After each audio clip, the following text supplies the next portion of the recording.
Y Jehová dijo a Josué: no tengas temor de ellos, porque yo los he entregado en tu mano, y ninguno de ellos prevalecerá delante de ti. Josué 10:8, verso 10 al 14. Y Jehová los llenó de consternación delante de Israel y los hirió con gran mortandad en Gabaón. Y los siguió por el camino que sube a Bet-Horón y los hirió hasta Aseca y Maceda. Y mientras iban huyendo de los israelitas a la bajada de Bet-Horón, Jehová arrojó desde el cielo grandes piedras sobre ellos hasta Aseca y murieron. Y fueron más los que murieron por las piedras del granizo que los hijos de Israel mataron a espada. Entonces Josué habló a Jehová el día en que Jehová entregó al amorreo delante de los hijos de Israel y dijo en presencia de los israelitas: Sol, detente en Gabaón, y tu luna en el valle de Ajalón. Y el sol se detuvo y la luna se paró hasta que la gente se hubo vengado de sus enemigos. Y no hubo día como aquel, ni antes ni después de él, habiendo atendido Jehová la voz de un hombre, porque Jehová peleaba por Israel. En nuestro devocional anterior, hermanos, dejamos a Israel aprendiendo una lección muy dolorosa. Ellos habían sido engañados por los gabaonitas y Josué y los líderes del pueblo habían examinado el pan viejo, habían visto las vestiduras desgastadas, los zapatos deteriorados de estos hombres, pero el texto, hermanos, nos dio cuál era la explicación de su error, y es que ellos no habían consultado a Jehová. Eso es lo que dice la Escritura.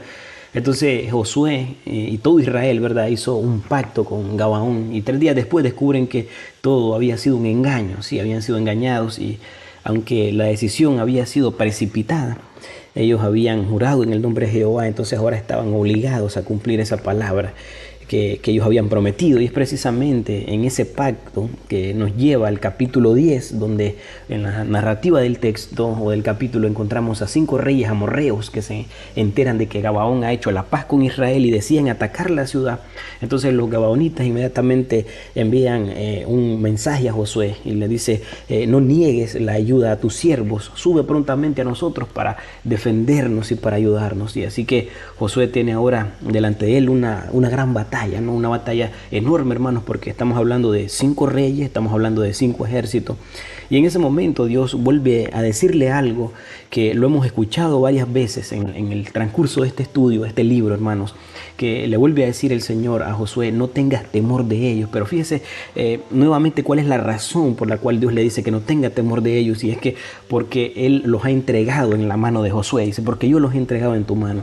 Entonces aquí nosotros vemos claramente que la confianza de Josué para las victorias no está, ¿verdad?, en la fuerza que él tiene o la fuerza que tiene ese ejército, sino que está y descansa, ¿no?, en esa confianza en la promesa de Dios, en la palabra que Dios le ha dado. Entonces Josué marcha con sus hombres, hermanos, y aquí vemos algo que hemos encontrado varias veces en el libro, ¿verdad?, que la confianza en Dios, hermanos, no produce pasividad en el siervo del Señor o en el hombre, ¿no?, o en el creyente, porque Josué nos dice: bueno, Dios nos ha prometido la victoria, entonces nosotros podemos estar aquí tranquilos, podemos quedarnos aquí porque el Señor va a hacer lo que Él ha prometido. No, el texto nos dice claramente, hermanos, que Josué subió de Gilgal toda la noche. Ellos marcharon, ellos pelearon, ellos persiguieron al enemigo. Entonces hubo un esfuerzo, hermanos, real de parte de ellos, ¿no? Pero al mismo tiempo la narrativa quiere que nosotros entendamos claramente, hermanos, quién es el que está dando la victoria. Y en el versículo 10 la palabra de Dios nos dice: Jehová los llenó de consternación delante de Israel, a estos gabaonitas, ¿verdad?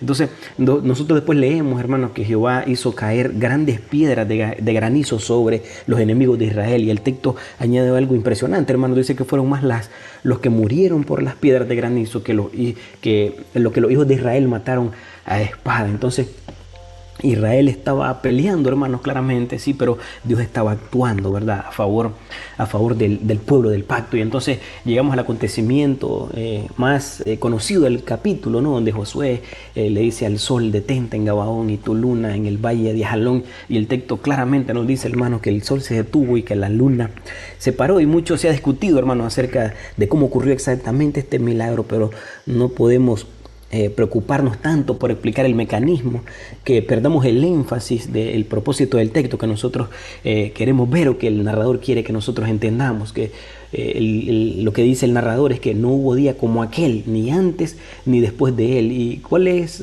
su conclusión? La conclusión es que dice: porque Jehová peleaba por Israel. Ese es el centro de esto, hermanos.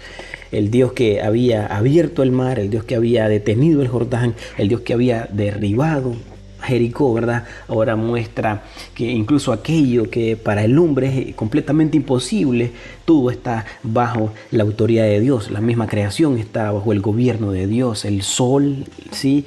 El sol no es Dios, hermanos. La luna no es Dios. Las fuerzas de la naturaleza no son dioses. Jehová es el Señor de todas las cosas. Él es el soberano de todas las cosas. Pero aquí entonces necesitamos detenernos para evitar una aplicación equivocada a estos textos, hermanos, porque Josué capítulo 10 no nos está prometiendo que cada vez que un creyente tenga un enemigo, Dios lo destruirá ese enemigo. Tampoco significa que podemos tomar cualquier conflicto personal y decir, Dios está de mi lado, así que Él peleará contra todos los que están contra mí.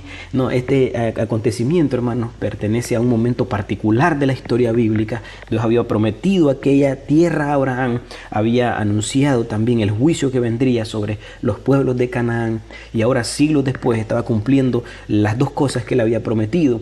Y por eso es el centro del capítulo, el Señor, ¿sí? Ese es el centro del capítulo. No lo somos nosotros, no son nuestras batallas.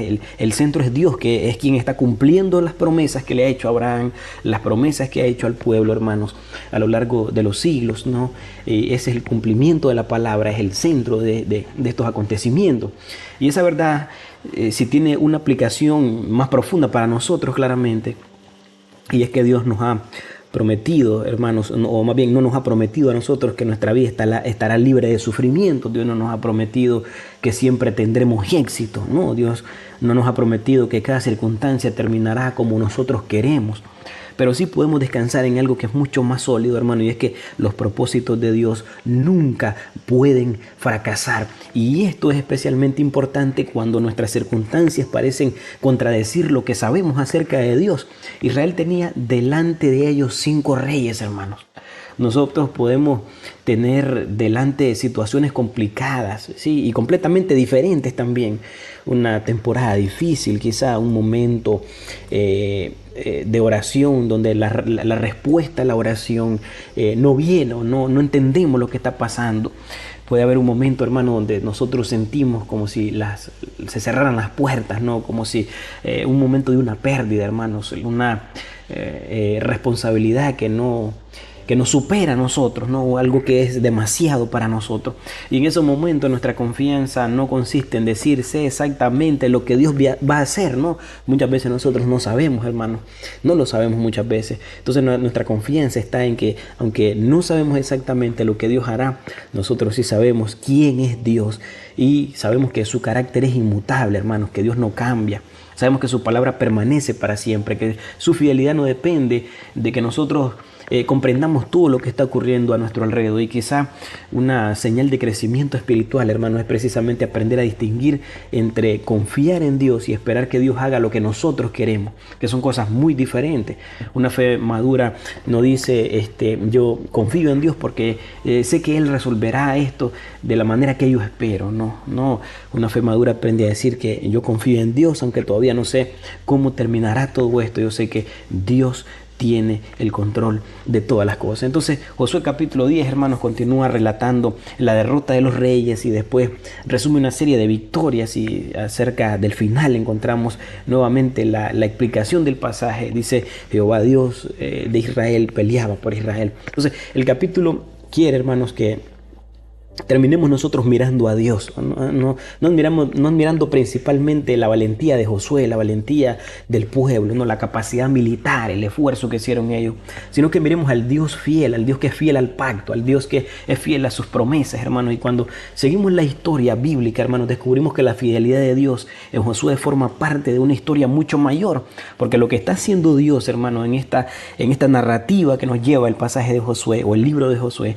es que lo que Él está haciendo es cumpliendo las promesas, hermanos. Está llevando adelante la historia de la redención, porque esta historia de la redención que nosotros estamos viendo en Josué nos lleva, hermanos, finalmente de este pueblo que está siendo preservado, ¿no? Para que venga el Mesías, para que venga nuestro Señor Jesucristo. Pero cuando llegamos a Cristo encontramos una victoria muy diferente, porque Jesús no vino principalmente para destruir nuestros enemigos humanos, ¿no? Él vino a enfrentar aquello que realmente no nos mantenía bajo condenación, ¿sí? Nuestro pecado, la muerte, el juicio que nosotros merecíamos y la manera en que venció también fue sorprendente, hermanos, porque Él venció entregándose en la cruz.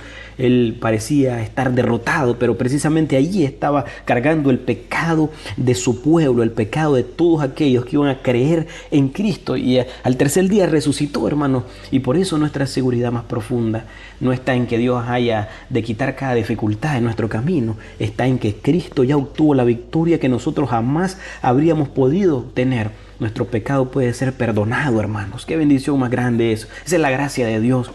La condenación, hermanos, puede ser removida, hermanos, si tan solo nosotros creemos en Cristo. La muerte, hermanos, nunca tiene la última palabra para el creyente, porque Cristo resucitó, hermanos, el cual es primicia de los que han de resucitar con Él, hermanos. Y esta verdad debería producir algo muy natural en nosotros. Querer conocer mejor al Dios en quien estamos confiando. Por eso es que nosotros estudiamos su palabra, hermanos, no simplemente, como les digo siempre, para acumular datos bíblicos, para acumular información. No estudiamos porque cuando lleguen, hermanos, los días difíciles, nosotros necesitamos una fe formada en la verdad de Dios, no solamente en nuestras emociones. Necesitamos saber quién es Dios, qué es lo que nos ha prometido el Señor, qué nos ha prometido el Señor también, ¿sí? Cómo ha actuado el Señor en la historia bíblica, hermanos, y cómo toda la Escritura nos conduce finalmente hacia Cristo. Queremos ver a Cristo, queremos ver la hermosura de Cristo en toda la Escritura, hermanos. Cuando mejor conocemos la palabra del Señor, menos necesitamos inventar promesas que Dios nunca hizo, más tendremos, hermano, o podremos descansar, ¿no?, en esas promesas que realmente el Señor nos ha dado. Y cuando comprendemos la victoria de Cristo, hermanos, también tenemos algo que anunciar y no salimos al mundo prometiendo: ven a Jesús y todos tus problemas desaparecerán. No, ese no es el Evangelio. Anunciamos algo mucho mejor. Hay reconciliación con Dios por medio de Jesucristo. Hay perdón para el culpable, hay vida para el pecador, hay esperanza más allá de la muerte, porque Cristo murió y resucitó. Cristo reina y también regresará por su pueblo, y todo aquel que se arrepiente y cree en Él encuentra salvación, tiene vida eterna. Y este mensaje, hermanos, es el que vale la pena llevar a otro. Y tal vez hoy no sabes qué hará Dios con alguna situación que estás viviendo tú de manera personal. No necesitas fingir que sabes lo que va a pasar. Puedes orar, puedes pedir, puedes actuar con sabiduría, puedes obedecer lo que la Escritura claramente nos manda, ¿no? Y puedes descansar después en las promesas del Señor. Porque nuestra seguridad, hermanos, no está en conocer de antemano cada detalle de nuestro futuro. Nuestra seguridad está en conocer al Dios que gobierna el futuro. Entonces, cuando Josué 10 nos deja, hermanos, con una imagen extraordinaria, hermanos, ¿sí? Reyes reunidos, ejércitos que se movilizan, una gran batalla, el granizo cayendo, el día prolongándose, ¿no? Y detrás de todo ello, una realidad sorprendente, hermanos, que Jehová está cumpliendo sus promesas, está cumpliendo su palabra. Y ese sigue siendo el hilo conductor de nuestra serie de devocionales, hermanos, el Dios que cumple sus promesas. En el próximo capítulo, hermanos, en el capítulo 11, la amenaza parecerá todavía mayor, hermanos. Los enemigos serán descritos como una multitud, como la arena que está a la orilla del mar, así describen las Escrituras. Y cada vez que una vez más bien veremos el tamaño de la oposición que no puede frustrar aquello que Dios ha determinado hacer. Así que yo les invito, hermanos, a que estén pendientes de estos devocionales, que será un tiempo de gran bendición en el que podemos ir reflexionando en cada capítulo del libro de Josué. Sean todos bendecidos en el nombre del Señor en este día.